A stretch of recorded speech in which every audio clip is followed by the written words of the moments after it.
siang, halo apa kabar sahabat Trubus. Balik lagi di Trubus Podcast. Semoga selalu dalam keadaan sehat dan bahagia ya kalian.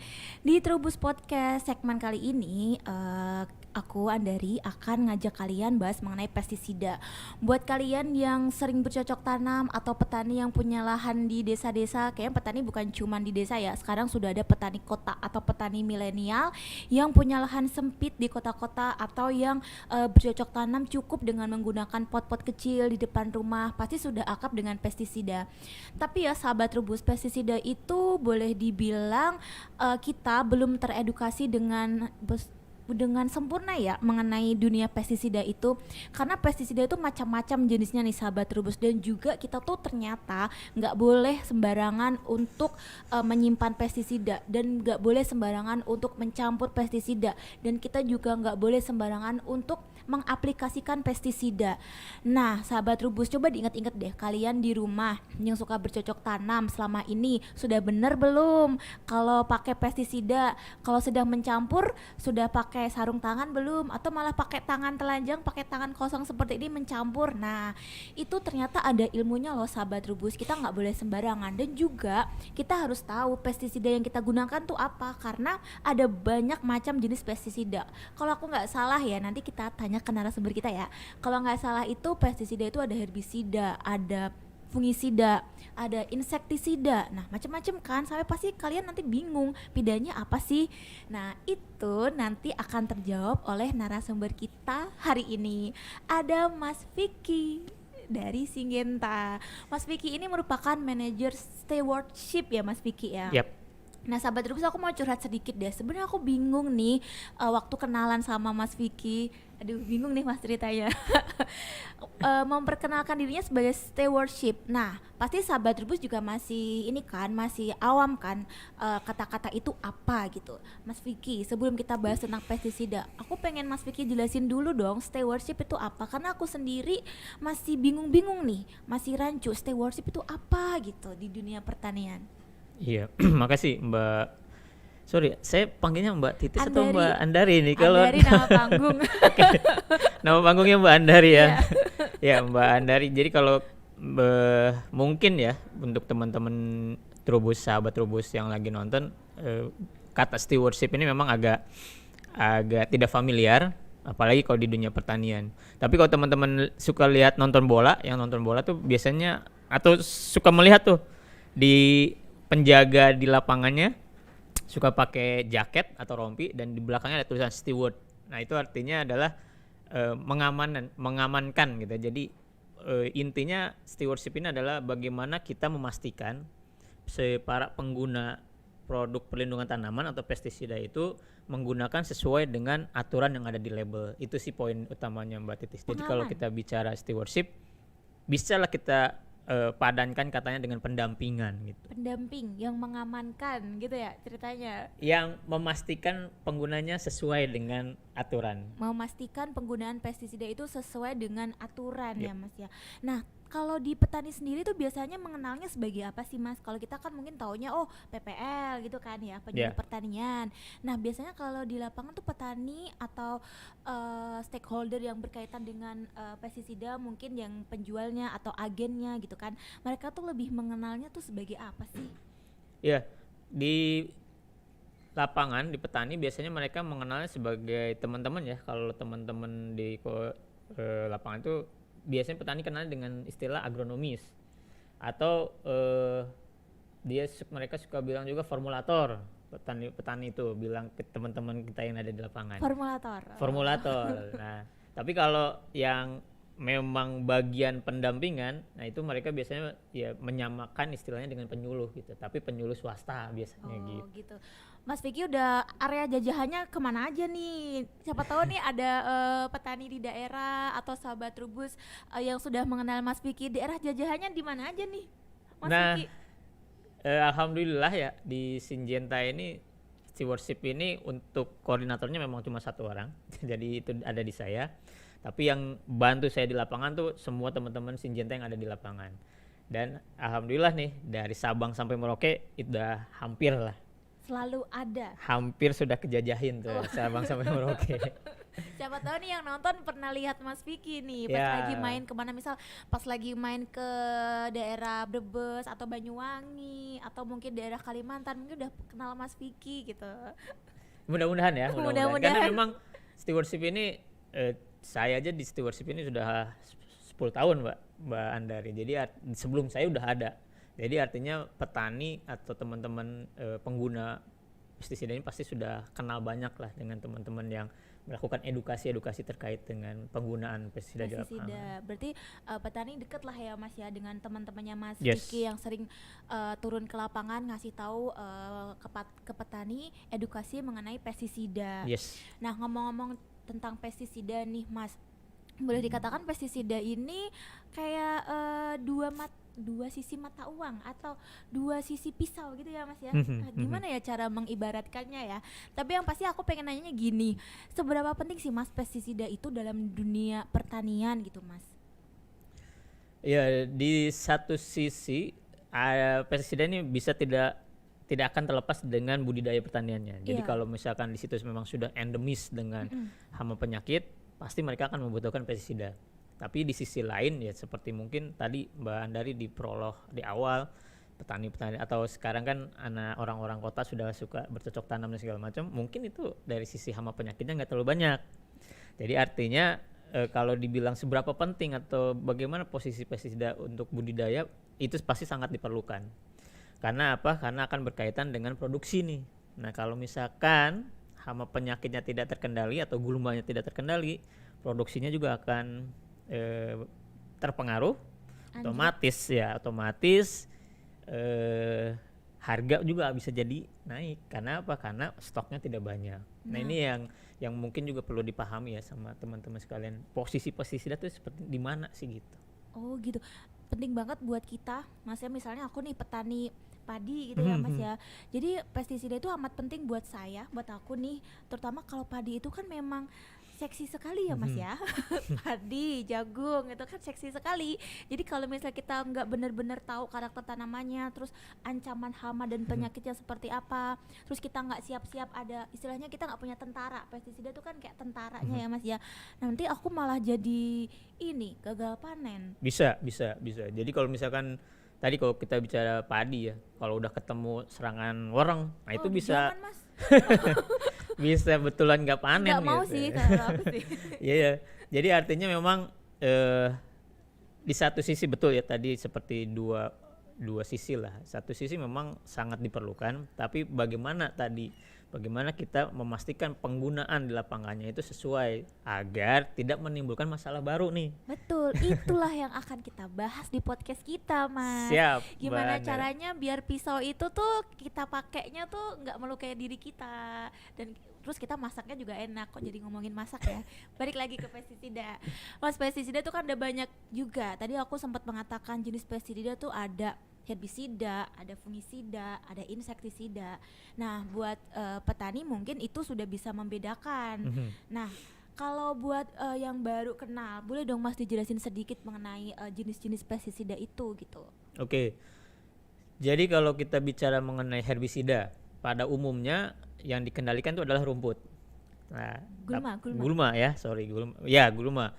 Nah, pada umumnya rumput tuh kalau gulma. Tapi sebenarnya kalau ada definisi yang menyebutkan gulma itu adalah tanaman yang tidak diinginkan. Jadi kalau misalkan kita nanam padi nih, tumbuhnya cabai. Nah, berarti itu cabainya jadi gulma. Karena apa? Si cabainya mengganggu pertumbuhan si padinya. Jadi poinnya adalah si herbisida ini adalah untuk mengendalikan gulma. Jadi artinya bukan cuma rumput ya gulma itu, tapi tanaman-tanaman yang memang tidak diinginkan. Jadi kalau misalkan kita ngomongin rumput di lapangan golf ya, ini kan ada rumput yang memang ditanam, ada juga rumput yang lain gitu. Nah, sebenarnya kan yang kita matikan rumput yang tidak diinginkannya gitu. Nah, kalau misalkan definisinya semua rumput ada gulma, ya enggak juga gitu kan. Oh, nah itu ilmu tuh sahabat Trubus. Jadi rumput itu belum tentu gulma Belum ya. tentu Belum gulma, tentu Mbak. gulma. Bisa jadi cabai itu gulma. Bisa jadi cabai malah Kalau gulma. muncul di hamparan padi gitu ya Mas ya. Atau mungkin ada tomat yang di Oh. hamparan padi itu juga bisa Bisa dikatakan jadi gulma. Kalau memang tidak diinginkan ya, Kalau kecuali tidak- memang ditanam. kecuali ditanam di pinggir-pinggir gitu enggak ya? Ya, itu Kecuali kan memang dia nggak kita inginkan, itu definisi gulma. Itu definisi kita gulma. menggunakan pestisida Itu jenis herbisida. herbisida. Ya. Oke. Terus ada juga, nah ini juga suka kadang lucu nih. Ada petani suka bilang nyebutin pestisida itu obat. Karena apa? Biar gampang Mas. Karena ada satu jenis pestisida yang untuk pengendalian penyakit. Nah, orang kan penyakit disemprot pestisida, tanamannya jadi sehat. Nah, jadi asumsinya ini obat nih berarti karena nyembuhin penyakitnya. Nah, padahal itu yang kadang jadi tricky ya tadi ya, yang dua mata sisi itu. Kalau orang bilang obat, khawatir ntar dibilang ini kan obat. Lalu misalkan kalau kita ngomongin insektisida, ini obat kutu, ntar ada kutu. Nah, ini kok pakai aja nih buat kutu. Oh, bukan seperti itu. Ya, jadi artinya satu sisi fungisida ya tadi Iya. untuk pengendalian penyakit itu kita sebut fungisida. Jadi Fungisida. kalau bisa janganlah nyebut obat gitu. Oke. Walaupun memang itu buat penyakit gitu ya. Dihindari penyebutan obat, Obat. ya, tapi sesuai dengan penggunaannya. Kalau penyakit berarti fungisida. Fungisida, Kalau rumput herbisida. herbisida. Nah, kalau untuk hama bentuk serangga, nah itu kita sebutnya insektisida. Itu serangga itu bisa dikatakan apa sih Mas? Semut gitu? Semut, Belalang. wereng, Oh, itu masuknya ke kupu-kupu, kupu-kupu juga masuknya insektisida. insektisida, Oh. insek masuknya. Nah, Insek dikendalikan kan dengan serangga ya. dengan insektisida, dengan pengendaliannya. Nah, berarti tadi kan Mas Vicky cerita kalau petani itu lebih senangnya menggunakan istilah obat. Nah, itu jangan lagi ya. Berarti selama ini boleh dikatakan edukasi petani mengenai pestisida itu sejauh mana sih Mas? Ya, jadi biasanya teman-teman baik dari Syngenta ataupun dari teman-teman yang lain ya, itu mereka punya anggota di lapangan. Kalau tadi ya kita bilang agronomis itu. Jadi selain mereka menginformasikan benefit dari satu pestisida dan juga selalu mengingatkan kepada para petani di lapangan nih, Pak, kalau mau menggunakan ini gunakan sarung tangan apa segala macam. Itu sebenarnya selalu diingetin. Jadi kita ada wadahnya, kita juga ada stewardship komite. Kalau kita ada di asosiasi itu ada stewardship komite, dan kita selalu menyampaikan lah hal-hal seperti itu. Jadi kita selalu sebenarnya ngingetin ke petani. Cuma balik lagi ya, kalau kita udah ngomongin perilaku, ya itu kembali kepada pribadinya masing-masing ya. Tapi pernah nggak Mas Vicky dan tim bilang seperti ini, Pak, Bu, kalau bekas pestisida jangan digunakan sebagai botol air minum ya, gitu. Sering sebenarnya, sering. Jadi karena kita selalu edukasinya kalau kemasan bekasnya itu dicuci 3 kali minimal, lalu dirusak. Nah, artinya kalau udah dirusak kan nggak bisa dipakai tempat minum ya. Harusnya. Tujuannya sebenarnya itu. Kenapa harus dirusak? Salah satunya jangan dipakai buat tempat minum. Karena kenapa aku bertanya seperti itu, sahabat Turbus? Karena dulu waktu zaman kuliah nih Mas, aku curhat sedikit ya. Dulu waktu kuliah aku tuh pernah magang di sebuah perkebunan. Nah, itu tuh petaninya itu botol minumnya itu adalah bekas pestisida. Mungkin itu yang bikin kuat kali ya Mas ya. Jadi miris tapi ya. itu kayak kenyataan gitu loh. Malah dikatakan kayak gini loh sahabat terus, biar kuat Mbak minumnya ini gitu. Jadi katanya mereka cukup dibersihkan aja gitu, entah pakai kerikil atau apa, nggak tahu ya itu benar atau enggak. Tapi aku dapat ceritanya seperti itu Mas Vicky, dibersihin gitu kan pakai kerikil atau pasir, basuh air, terus dipakai untuk air minum. Nah, gimana tuh Mas Vicky? Masih ada nggak sih fenomena seperti itu? Mungkin udah jarang ya Mbak,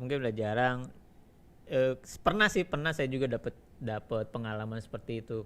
Terus mereka bilang ini lebih apik Mas katanya Mbak. Jadi kemasannya tuh lebih bagus daripada tempat minum mereka gitu. Jadi ya saya lebih mendingan pakai ini katanya, lebih kuat apa sih macam. Ini jadi Tahan tadi ya. sih, Nah, jadi dua balik itu Mbak. Jadi dua sisi tadi itu. Di satu sisi kita secara aturan harus dikemas dengan wadah yang memang proper lah ya, artinya bagus, tahan jatuh gitu kan, tahan bocor apa segala macam. tapi di sisi lain kok bisa jadi seperti itu. Nah, itu kadang ya itulah kenapa perlu ada stewardship ini, salah satunya untuk selalu ngingetin. Fungsinya memang seperti itu, tapi benar kok Mas, botol-botol pestisida itu emang tahan banting memang. Jadi kalau misalnya mereka menggunakan sebagai wadah minum, bagi mereka itu kayak wajar gitu. Iya, Tapi itu nggak boleh ya Mas. Ya itu khawatir mungkin misalkan ya yang melakukan itu adalah bapaknya atau ibunya si petani.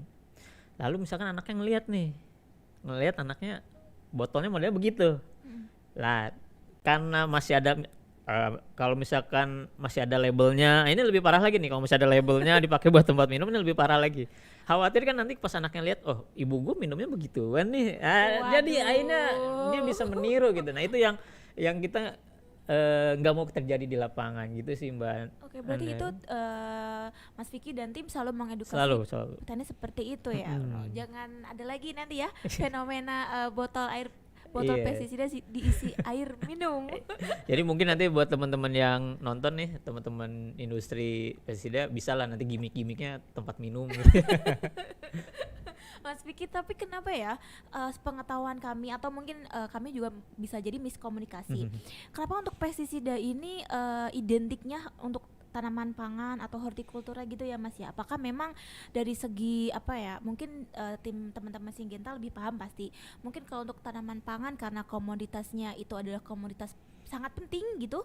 Jadi peran pestisida sebagai tentara ini nih sangat-sangat krusial gitu. Gimana ya bahasanya? Pokoknya sangat-sangat dibutuhkan. Untuk tanaman horti juga seperti itu karena dia seksi sekali, kebutuhannya tinggi.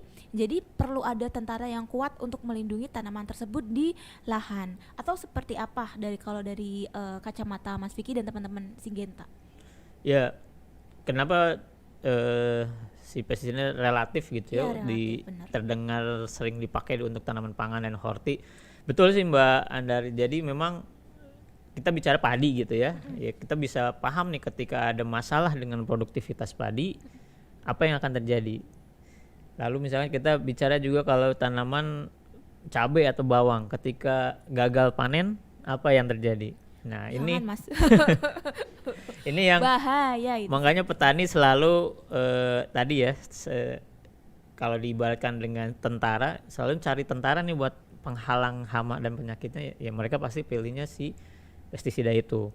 Dan kenapa itu yang dipakai di tanaman pangan dan horti, ya memang mungkin karena satu luasan gitu ya, dan yang kedua juga penggunanya lebih banyak gitu. Kalau tadi bicara petani yang di rumah kayaknya kan belum banyak ya, satu belum banyak, yang kedua juga penggunaan juga pasti relatif kecil lah, karena mungkin karena tidak terbiasa menggunakan pestisida atau prolintan tadi, produk perlindungan tanaman itu, jadi mereka juga khawatir lantar saya cuma pakai sedikit nih sisanya kemanain gitu kan.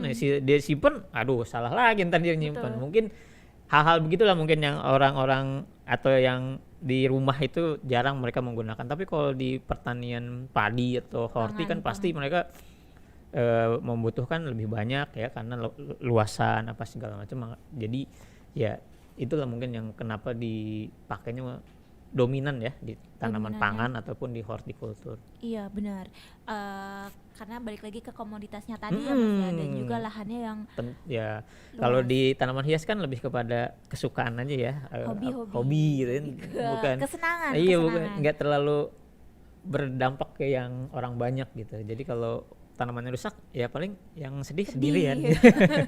Kalau tanaman padi banyak yang rusak, yang sedih banyak gitu. Iya, tapi kalau untuk tanaman kayak tanaman hias ya, florikultura kayak gitu, ada juga yang pakai, tapi mungkin nggak sebanyak kalau untuk petani di tanaman pangan dan horti, karena urusannya adalah urusan iya. Panjang gitu. Panjang nanti kita ceritanya. Nanti bisa berepisode-episode untuk kita bahas mengenai tanaman pangan dan horti. Mas Vicky, tapi ya kalau kita bicara pestisida juga nih, pasti ada rules yang harus kita perhatikan ya Mas ya, mulai dari penyimpanan, kemudian pemakaian, kemudian peralatannya gitu kan. Nah, boleh Mas diceritakan atau diulas di sini biar sahabat Trubus itu tahu, kita tuh kalau beli pestisida harus disimpannya di mana dan Oke. harus belinya di mana. Kan pestisida itu ada banyak macam kan. Dan Syngenta juga punya banyak berbagai macam produk pestisida sahabat Trubus. Nah, aku nih kalau misalnya sebagai petani harus beli di mana nih biar pestisida yang aku beli ini benar-benar yang aku butuhkan dan dari produsen yang terpercaya kayak Syngenta gitu. Iya. Jadi kalau pertama ya tadi kalau mau beli pastikan di toko-toko yang memang direkomendasikan ya sama teman-teman di lapangan nih. Karena apa? Karena di situ mereka dipastikan akan mendapatkan produk yang dibutuhkan. Karena misalkan mereka butuh insektisida A, bisa jadi di kios lain belum ada, tapi di kios ini sudah ada. Itu satu hal. Yang kedua tadi ketika menyinggung tentang penyimpanan.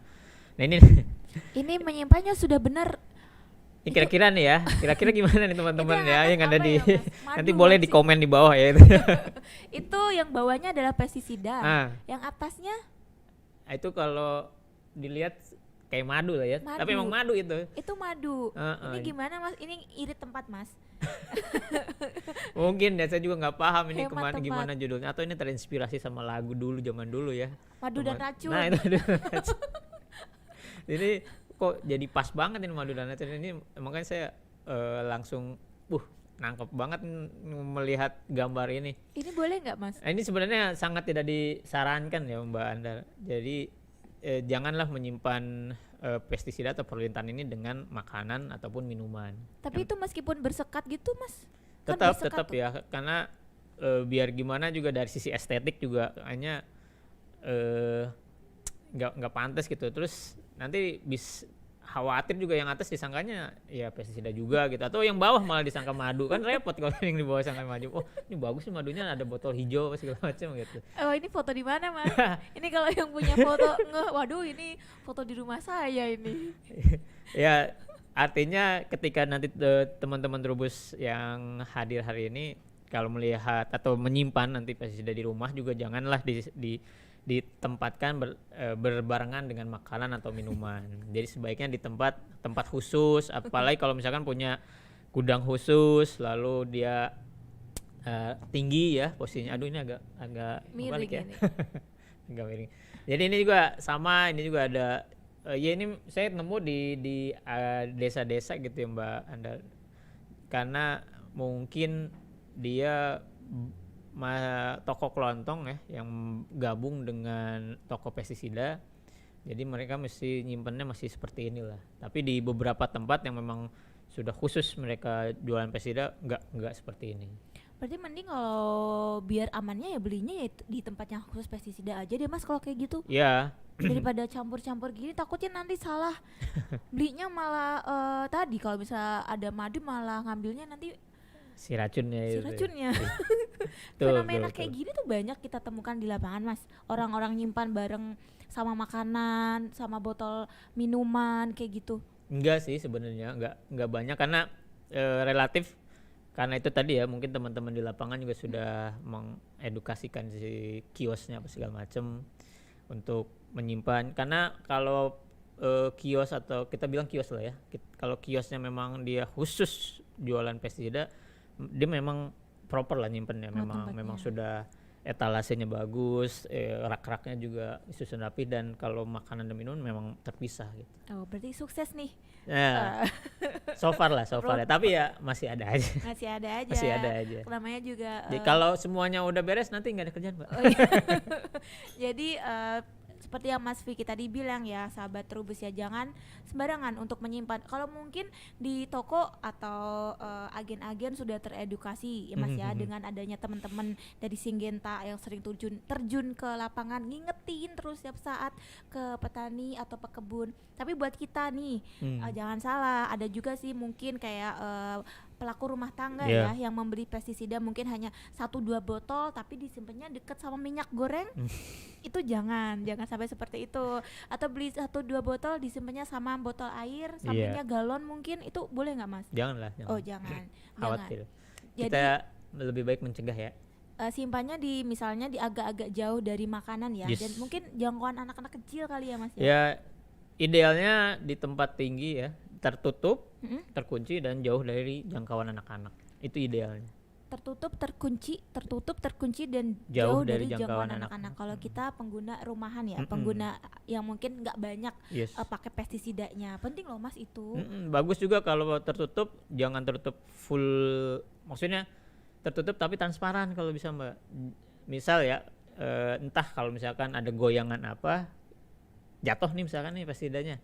Nah kalau triplek gitu kan nggak kelihatan, tapi kalau misalkan kaca gitu, oh ini ada yang Ada yang jatuh, tumpah terus ada yang gitu. tumpah, nah kita jadi langsung aware gitu. Jadi kalaupun tertutup sebaiknya transparan. Nah, ilmu nih sahabat Trubus. Jadi kalau misalnya nyimpen, usahakan tempat penyimpanan itu transparan. Kalau misalnya triplex, kita nggak tahu tuh ada yang tumpah atau ada yang bocor gitu ya Mas ya. Takutnya nanti Pas buka, jatuh. kena badan Iya. atau terhirup gitu. Kalau transparan kan kita bisa lihat langsung, wah ada yang tumpah nih, ada yang bocor nih gitu. Itu baru soal penyimpanan. Kita belum menginjak ke pencampuran nih. Iya. Nah, kita bisa lihat nih cara mencampur pestisida yang baik dan benar seperti apa nih Mas. Ini sudah baik dan benar belum Mas mencampurnya? Ini dia nih. Kadang dan masih banyak yang begini Mbak. Kalau yang gini kayaknya masih banyak ini. Kalau yang kayak gini masih Aku banyak. sendiri nggak tahu ini salahnya di mana sih Mas. Satu ya, dia nakarnya yang pastinya ya. Nakarnya Nakarnya kenapa juga, tuh? Ya ini masih umum karena pakai tutup botol. Oh, Jadi memang oke. memang si tutup botol ini teman-teman di lapangan suka sebagai patokan ya. Tutup botol. Jadi biasanya Pak sekian. Nah itu biasanya karena mereka sudah paham nih, kalau satu tutupnya itu berapa takarannya. Ya. Nah yang kedua itu Mbak Tis bisa lihat Tak standarnya atau idealnya atau APD yang kita alat pelindung diri ya, alat pelindung diri yang kita sarankan untuk pencampuran itu baju lengan panjang. Nah di sini dia nggak pakai baju lengan panjang. Oh iya. Dia juga nggak pakai sarung tangan. Oh iya. Nah yang paling resiko adalah ketika pencampuran karena ini masih pekatan nih Mbak, itu ciprat kena mata. Jadi sebaiknya pakai goggles atau face shield ya. Kalau sekarang kan lagi tren kali ya pakai face shield. Biar apa? Biar tidak terciprat kena mata. Waduh, wah ini melanggar banyak ini berarti ya Mas Nah ya. ini kalau main bola udah kartu merah. Ada kartu merah banget.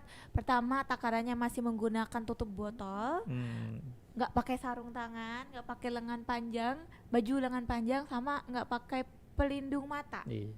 Nanti bisa terciprat dan itu bahaya ya Mas ya. Masih banyak seperti ini? Masih. Waduh. Tapi kalau tutup botol memang umum ya kalau nakar pakai tutup botol karena memang di lapangan agak susah ya cari untuk mencari apa ukurannya, ukurannya. misalnya 50 mili atau 100 Jadi mili. teman-teman biasanya suka nanya berapa sih tutup botol kita itu. Nah itu karena itu jadi takaran. Oh, Nah biasanya jadi ya 3 tutup botol. Kalau tutup botol masih oke lah. Yang lainnya itu tuh ya. oh, berarti tutup botol dimaafkan, dimaklumi. Kalau yang lainnya tidak dimaklumi ya Yang Mas lainnya ya. nggak dimaklumi lah. Waduh, ini berarti kartu kuning ya? Apa tetap kartu merah? Kartu merah kalau ini Tetap udah. kartu merah meskipun tutup botolnya sudah dimaafkan. Mohon maaf nih, ini di mana nih Mas? Ini di kebun sawit kalau nggak salah ini. Saya pernah dapat ini. Aduh, bapaknya untung ini Untung gelap agak gelap ya. Kalau enggak aduh bahaya ini. Fotonya Maaf ya ini Pak ya agak gelap jadi nih. contoh ini. Mohon Tapi maaf nih Pak. ya nggak ada yang salah sebenarnya. Yang salah ini bisa jadi pembelajaran untuk yang Kita lain jadi semua. benar. Ya kalau misalnya sahabat Trubus nonton, jangan menggunakan atau jangan ditiru ya waktu kita mencampur pestisida. Kalaupun kita pakai di rumah juga nggak boleh seperti ini ya Mas ya. Sama. Tetap SOP-nya harus kayak gitu, nggak boleh pakai lengan pendek ya. Nanti takutnya keciprat ke kulit. Kalau misalnya orang alergi kan bisa bahaya ya Mas. Yes. Jadi memang ada beberapa jenis pestisida tuh kalau dia punya efek kayak kebas atau panas gitu yang membuat kulit tuh nggak nyaman lah. Kalau kena kulit ya. Ya, makanya itu perlu pakai lengan panjang. Itu pencampuran. Selanjutnya kita harus tahu benar mengenai lokasi. Aku tuh dapat bocoran dari Mas Vicky. Ada banyak yang harus kita perhatikan. Rulesnya atau rambu-rambunya tuh banyak. Selanjutnya itu ada lokasi ya Mas ya. Ya ini Masuk ke sumur. harus training lagi kalau ini. Satu ya tadi itu sama ini lagi proses pencampuran ini. Terus dia nggak pakai sarung tangan gitu kan, nggak pakai face shield dan segala macam. Santai nih Mas. Santai. Santai. Nah yang lagi lebih repot lagi kalau dua barang itu jatuh tuh.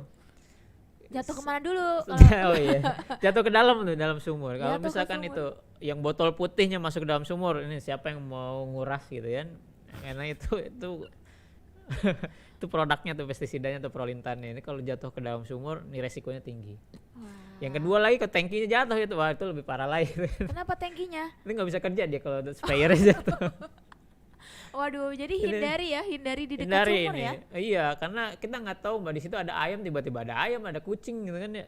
Aduh. Nyenggol aja tuh botolnya atau nyenggol tuh sprayernya. Wah, terus sumurnya atau air sumurnya dipakai buat minum. Nah, kan pakai minum, pakai cuci piring, kayak cuci baju dan segala Waduh. macam. Ya sudah. Resikonya tinggi lah. Iya benar. Jadi kayaknya sepele ya Mas ya, cuman Ya, mencampur. betul. Jadi Cuma kegiatan mencampur. kesannya ya Pak, mencampur kan paling cuma 5 menit, 3 menit gitu. Iya, tapi kalau udah kejadian Bahaya. imbasnya panjang. Sat tapi salah ya. Niat hati biar deket sama Air, untuk iya. dimasukin ke tangki. Betul. Nanti kalau misalnya kita nggak tahu ya ada apa Iya, yang lewat, iya. kesenggol, wah nggak boleh nih sahabat Trubus. Jadi harus diperhatikan benar kalau kita mau mencampur pestisida, jangan dekat dengan sumber air ya. Yes, Mbak. Nah takutnya nanti terjadi sesuatu yang nggak kita mau ya Iya, Mas ya. tidak kita inginkan. Nah selanjutnya setelah lokasi itu kalau kita contekan, aku dulu lihat dulu ya, kostum. Kostum oke. Nah ini ini saya ketemu di daerah mana ini kalau nggak salah ya, daerah Jangan ketawa Daerah- Mas, ini jangan-jangan daerah Palembang. temannya Mas Wiki ini. Jadi ya mungkin ini jadi kebiasaan sekarang ya Mbak ya, kalau ada yang salah kita foto dulu gitu ya, baru habis itu kita kasih. Iya harusnya kita kasih. Tapi Ini karena dia nggak pakai baju sama tapi sekali. poinnya di sini masih ada yang begini ternyata. Saya udah berbaik sangka, nggak, di mana sih orang Indonesia nyemprot pestisida nggak pakai baju gitu. Karena di beberapa negara kalau saya ketemu teman-teman dari kolega Sinjenta dari ya APAK gitu segala macam, masih ada katanya nemuin yang nggak pakai baju. Buset deh, nggak pakai baju. Gerah Mas. Tuh gimana ceritanya nggak pakai baju? Taunya di Indonesia masih ada ternyata. Mungkin gerah kali Mas, itu kan harus nyemprot banyak tuh gulmanya. Jadi mereka nggak pakai baju. Ini kartu merah dong. Aduh ini kalau ini masuk TC lagi lah ini masuk. Ini berarti teman-teman di lapangan nih, teman-temannya Mas Vicky Iya harus nih. lebih apa lagi ya, lebih kenceng lagi nih ngasih tahu ke Iya. pekebun atau petani, pakai baju ya Pak gitu Iya ya. nih udah, aduh repot banget tinggal ngasih taunya, udah nggak pakai baju. Kebal ini udah. Bisa-bisanya gitu bapak ini nggak pakai baju. Ya, itu mungkin gerah. Jadi jangan ya sahabat Trubus, jangan sampai nggak pakai baju kalau kita menyemprot tanaman. Minimal tadi di awal ya, nggak pakai sarung tangan aja, terus nggak pakai apa face shield atau Google saja dapat kartu merah. Ini nggak pakai kaos ya, kartu merahnya kayak double ya Mas ya. Iya ini atau dia sengaja gitu. Oh, ini ada orang formulator nih biar dikasih kaos Oh, gitu. iya, dikasih kaos. bisa jadi. Nah itu kostum. Berikutnya adalah wadah. Kita ternyata nggak boleh sembarangan loh sahabat Trubus memakai wadah atau memanfaatkan wadah pada saat kita mencampur atau menggunakan pestisidanya. Kita lihat contohnya nih, Mas Vicky punya contohnya. Tenong, ini ya, pakai kardus. Gimana ini Mas? Nah sebenarnya poinnya bukan kardusnya tapi apa cairan yang di dalam plastiknya itu Mbak. Kenapa Mas? Nah ini Nggak ngerti nih. ini dia kalau bahasa di industri pestisida dia diistilahkan decanting. Jadi dia memindah wadahkan. Decanting memindah wadahkan. Jadi wadah pestisida kan memang khusus ya. Ada labelnya, ada wadah khususnya, dan tadi syaratnya harus kuat dan segala macem. Nah ini nggak ada, satu nggak ada labelnya, yang kedua juga itu nggak tahu kita produknya apa gitu. Tapi banyak seperti ini. Banyak sih, nggak, cuma masih bisa ditemui, masih ditemui. Okay. Nah ini yang kalau saya ngobrol-ngobrol gitu ya, kenapa Pak melakukan hal ini? Karena petani nggak butuh banyak-banyak Pak. Jadi mereka butuhnya paling cuma 0,5 liter atau 1 liter. Jadi ini relatif biasanya di tempat-tempat yang memang tidak menyediakan kemasan-kemasan kecil. Jadi yang kalau nggak jerigenan gitu. Nah, jadi mereka mengemas lagi nih. Cuma resikonya jadi banyak kalau yang seperti ini ya. Yang pertama dari sisi pembeli ya, misalkan dia butuhnya pestisida A merek C gitu, terus dikasih aja sama kiosnya, ini Pak harga C misalkan, tahu, tapi sebenarnya yang dikasih barangnya D, yang Rugi dong. rugi jatuhnya Mbak. Jatuhnya rugi buat si pembelinya. Itu satu ya. Terus yang kedua, misalkan kan nggak mungkin setelah ini si petani bawa beginian ke lapangan, pasti dia pindahin lagi ke botol. Oke lah, misalkan bukan, kalau syukur-syukur ya dia punya botol aslinya gitu, bekas tapi asli gitu ya. Tapi kalau botolnya botol minuman bekas air mineral misalkan, masukin lah tuh warna merah begitu ya, siang-siang mama gitu kan, oh ibu bawa apa ini, tahunya wah khawatir kan begitu. Nah, kok nyebut merek ya, dikirain minuman berkarbonasi yang merah itu loh. Nah itu kan apa kalau misalkan kena panas gitu agak-agak nguap-nguap, disangkanya ini kayaknya enak banget gitu kan, ternyata bukan. Tahunya bukan, karena pernah ada kejadian seperti itu Mbak Andara. Jadi kalau ada melihat satu karena di botol tadi ya, botol air mineral itu konsentrasi kan sudah mulai turun ya, kalau udah siang capek, kalau capek kan konsentrasi bisa turun, udah gitu siang hari aus pula, dan dia ya itulah ambil aja gitu kan. Wah itu kan resiko. Bukan lagi resiko itu Mas ya. itu udah fatal, itu membahayakan nyawa. Nah itu yang kedua ya, karena dengan begitu dia langsung pasti kan nggak mungkin lah bawa begitu. Kalau begitu kan nanti tumpah di jalan ya, pasti dia pindahin lagi. Nah itu yang ketiga, dengan begini juga sebenarnya ini melanggar undang-undang. Ini yang tadi ya, ini kan case inilah. Jadi modelnya seperti ini, ditakar 1 liter masukin ke plastik tadi itu, masuk plastik itu. Ini udah melanggar hukum sebenarnya. Ini kayak melanggar hukum. Melanggar hukum sebenarnya ini kan. Jadi kalau misalkan ketemu, kalau di pertanian tuh di Kementan ada namanya PPNS. Apa tuh? PPNS tuh pengawas, saya lupa panjangannya ya. Nanti cari di Google. Pengawas Pegawai Negeri Sipil kalau nggak salah. Ya. Nah itu dia salah satunya mengawasi bagaimana peredaran pestisida di lapangan itu. Nah yang kayak gini ini bisa kena dia, kiosnya ini bisa kena. Wah. Bisa. Ini kalau karena oplosan nggak sih Mas, ini kayak gini nyebutnya tuh oplosan atau gimana sih, bukan ya? Nah itu nextnya. Walau alam kan ya, apakah ini murni dia asli yang memang misalkan 1 jerigen dia pindahin dulu ke ember situ, apa yang ya oplosan tadi 1/3 diisi 3/4 diisi, 1/3 air, kan kita nggak tahu. Nah berarti sebaiknya petani jangan beli yang kalau dapat begini.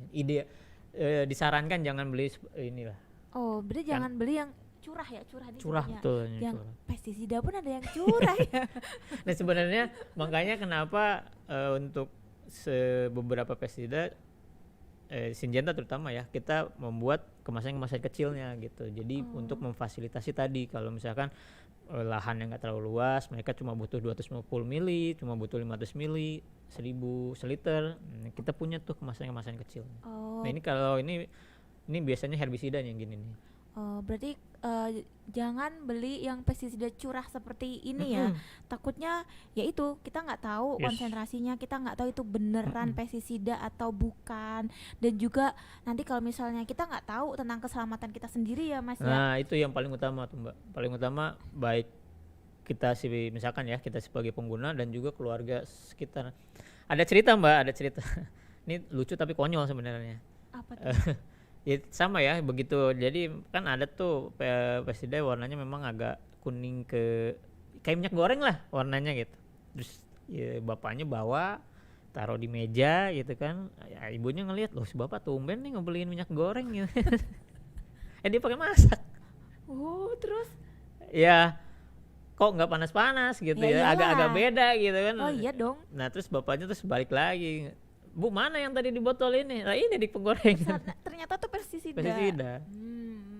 Makanya belinya yang benar, Belinya yang ada labelnya lah. yang ada labelnya. Jadi kita tahu produsennya siapa, Yes. kemudian bahan kimianya kita tahu Mm-mm. banget, kemudian cara pakainya. Ya. Kalau yang kayak curah tadi kan kita nggak tahu ya itu dari mana Nggak tahu. asalnya, cara pakainya gimana, Mm-mm. rambu-rambunya kayak gimana ya Mas? Nah yang kalaupun ya nih pahit-pahitnya gitu Mbak, pahit-pahitnya kalau kejadian hal yang fatal tadi, kalau misalkan dia di wadah asli gampang, bukan gampang ya, relatif kalau dibawa ke pusat kesehatan penanganannya bisa lebih cepat Karena tahu bahannya. karena ada ada labelnya gitu ya. Dan kalau di produk Syngenta tuh kita ada hotline, nomor telepon darurat.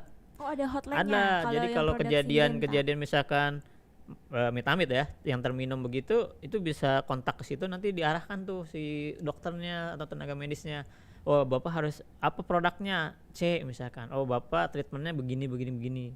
Tapi kalau di botol yang tadi tuh, botol mineral, set kejadian, kenapa ini herbisida katanya. Terus kenapa herbisidanya apa? Nggak tahu. Fatal tuh karena bisa salah treatment nantinya.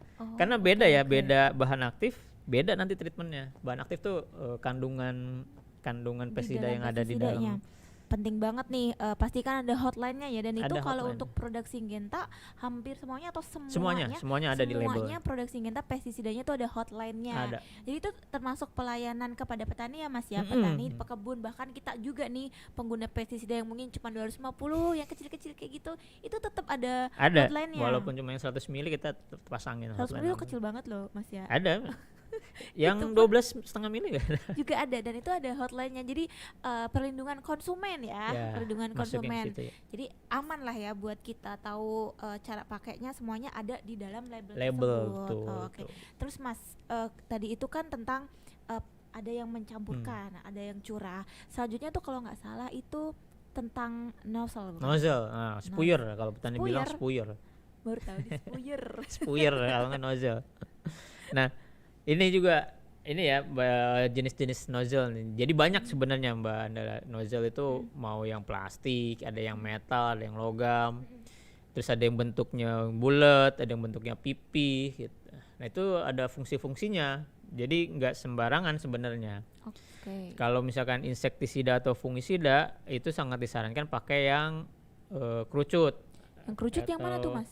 Yang kerucut tuh yang merah, Yang merah. merah jam arah 2:30 lah gitu ya di sini. Oh, oke. Nah itu yang kerucut tuh. Itu terus kalau untuk herbisida bagus pakai yang flat fan atau yang deflektor. Yang deflektor tuh yang ya sekitar 10:30 yang warna biru itu, atau yang flat fan tuh yang jam 12 yang kuning. Yang kuning. Nah, Oh. itu kenapa seperti itu? Karena untuk insek atau fungi dibutuhkan butiran semprot yang relatif lebih halus. Butiran yang lebih halus. Jadi semprotannya itu tuh, jadi air-air yang keluar dari ujung sprayernya itu relatif dibutuhkan lebih halus. Karena apa? Karena si hama itu kan ada yang di balik daun, ada yang di batang, segala macam ya. Biar terkena ya. Nah, jadi dia karena dia halus, ada angin dikit tuh masuk ke dalam sini gitu. Jadi terliputi lah semuanya tanamannya. Nah, kalau herbisida nggak bagus pakai yang halus. Karena apa? Karena kalau nanti terlalu halus, kena angin dikit, pindah ke sebelah. Nah, yang mati sebelahnya. Nah, kalau misalkan kita tanam cabai ya, tanam cabai, terus kan ada istilahnya galengan atau apa lorong ya, lorongnya ada gulma itu, ada rumput-rumputnya. Nah, kalau kita nyemprot herbisida untuk rumput-rumput di galengannya itu, kalau terlalu halus nanti bisa kena cabainya kan, kena tanaman cabainya. Nah, ini makanya kenapa disarankan pakai yang flat fan atau deflektor, karena dia butiran semprotnya relatif lebih kasar. Kalau lebih kasar kan cepat jatuh ke bawah ya. Pek. Wah, nozzle saja ada ini Ada, Mbak. ada tipenya. Nah, Jadi jangan sampai kebalik. Herbisida kita pakai nozzle-nya yang buat untuk insek. insek.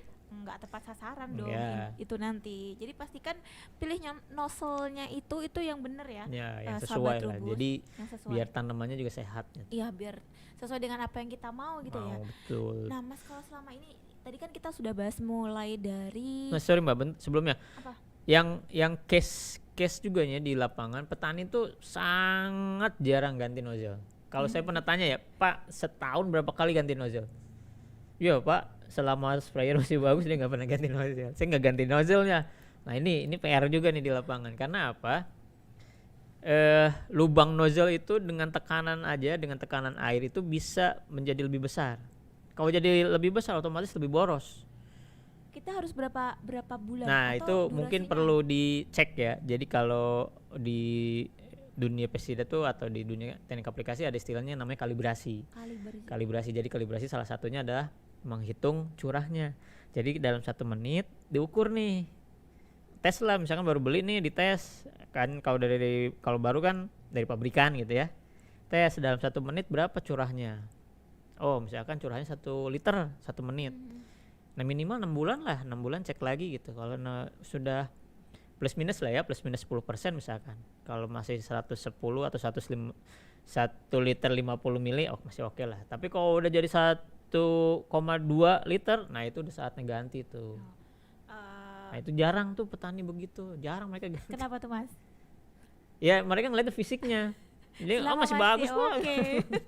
Masih bagus Pak, masih apa kalau orang Jawa bilang ya masih ini Pak. Masih bisa buat Iya, nyemprot. masih nyembur dia bilang juga kan. Mungkin nanti kalau kerasanya itu kalau misalnya tanamannya kok malah udah disemprot pakai insektisida tetap aja ada hamanya, mungkin mereka baru nyadar kali. Ya, atau dia nyadarnya kemarin biasanya setengki nih bisa buat berapa galengan gitu ya kalau itu ya. Iya Nah, sekarang gua coba cuma sekian gitu. Nah, itu baru mungkin tuh ngeh tuh ini apanya nih yang salah gitu. Nozzle-nya Ternyata dari nozzle tadi karena curahnya itu yang harusnya cuma seliter gitu semenit ini jadi 1,2 kan udah kehitung lah. Jadi pastikan setiap 6 bulan lah kalau minimal 6 bulan ya. Minimal setiap 6 bulan kita kalibrasi ya, cek dulu. Atau 1 musim ya, atau satu musim tanam. 1 musim tanam kita cek nya nozzle-nya, kita kalibrasi lagi apakah masih bagus atau enggak daya semprotannya. Iya. Jadi biar kita efektif untuk melakukan pengendalian hama dan penyakit. Siap. Mas Vicky, tadi kan kita membahasnya mulai dari apa tadi ada penyimpanan sampai terakhir ini ke nozzle. Nah sejauh ini teman-teman di lapang nih, terutama Mas Vicky dan teman-teman, itu kalau misalnya ngasih edukasi ke petani itu seperti apa sih selama ini sejauh ini?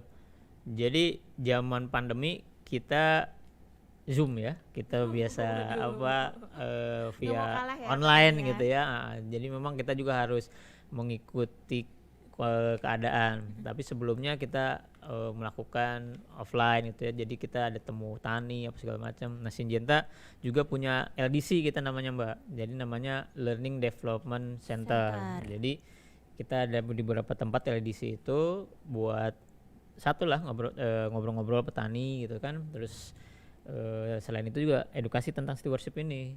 Jadi kalau misalnya selain ngomongin, jadi biasanya di LDC itu kita ada stadia tanaman tuh. Ini misalkan ini stadia ini hama apa yang nyerang, penyakit apa yang ada gitu. Nah itu kita belajar di situ. Nah setelah kunjungan lapangan, nah biasanya kita edukasi tuh di sambil ngobrol-ngobrol kita ngingetin lagi karena stewardship ini ya, di senior saya yang bilang Fik, stewardship ini kayak ustadz katanya. Ceramah. Jadi lu sampaikan yang benernya gitu. Perkara dia ngikutin atau enggak itu udah balik lagi ke dia, tapi kita harus menyampaikan apa yang prinsip dasarnya, bagaimana menggunakan pestisida itu yang benar itu. Nah itu yang oke. Terus harapannya apa nih Mas? Sekalian kita closing ya. Tahu nggak sih udah sejam kita ngobrol. Oh iya, kerasa ya. Hampir sejam kita ngobrolnya.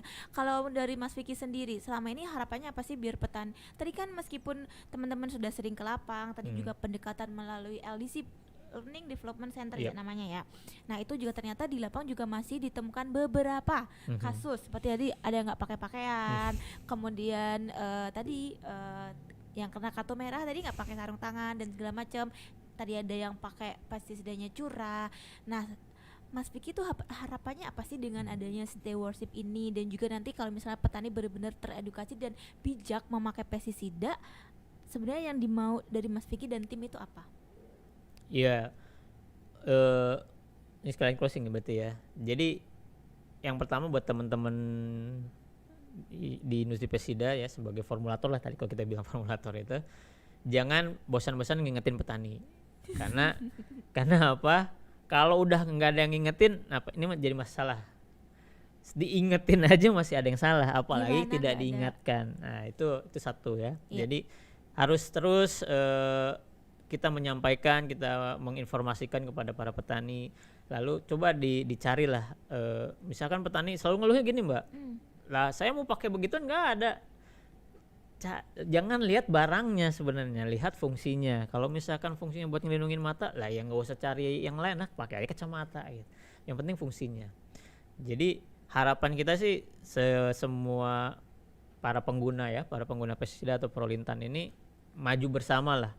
Maju bersama artinya dari sisi industri kita juga maju, dari sisi pertanian juga kita maju gitu ya, dan mudah-mudahan kita bisa swasembada dengan karena Amin. tanamannya terjaga dan petaninya juga tidak ada resiko-resiko yang akhirnya balik ke petani gitu. Petani aman. Petani aman, tanaman sehat kan? Sesuai dengan Sesuai dengan tagline kita atau tajuk kita di podcast ini adalah petani tanaman sehat, petani aman. Karena memang tujuan dari pestisida itu ya Mas itu ya. sebenarnya. Biar tanamannya sehat, itu ngaruhnya ke produksi. Dan kalau ke petaninya adalah biar terlindungi ya. Iya, Jadi pastikan membeli pestisidanya dari produsen yang terpercaya seperti Syngenta, kemudian membelinya juga di agen yang terpercaya, yang nyimpennya bener nggak dengan madu gitu ya ceritanya. Kemudian mencampurnya seperti yang Mas Vicky jelaskan tadi, dan juga cara aplikasinya. Terima kasih banyak Mas Vicky. Ini tuh sebenarnya baru permulaan ya Mas Vicky tentang pestisida. Kita belum bahas tentang bahan kimia, belum bahas tentang tadi kan mencampur itu kan baru kayak depannya doang. Takarannya yang benar tuh juga kita belum tahu. Nah itu nanti kita bisa bahas lebih lanjut lagi di podcast kita selanjutnya. Insya Allah. Terima kasih banyak loh Mas Vicky. Sama-sama sudah Mbak mau berbagi Andara. cerita dengan sahabat Trubus, dan juga saya di sini. Kapan-kapan kita ketemu lagi. Insya Allah Mbak. Terima kasih banyak sahabat Trubus. Sampai ketemu. Dah.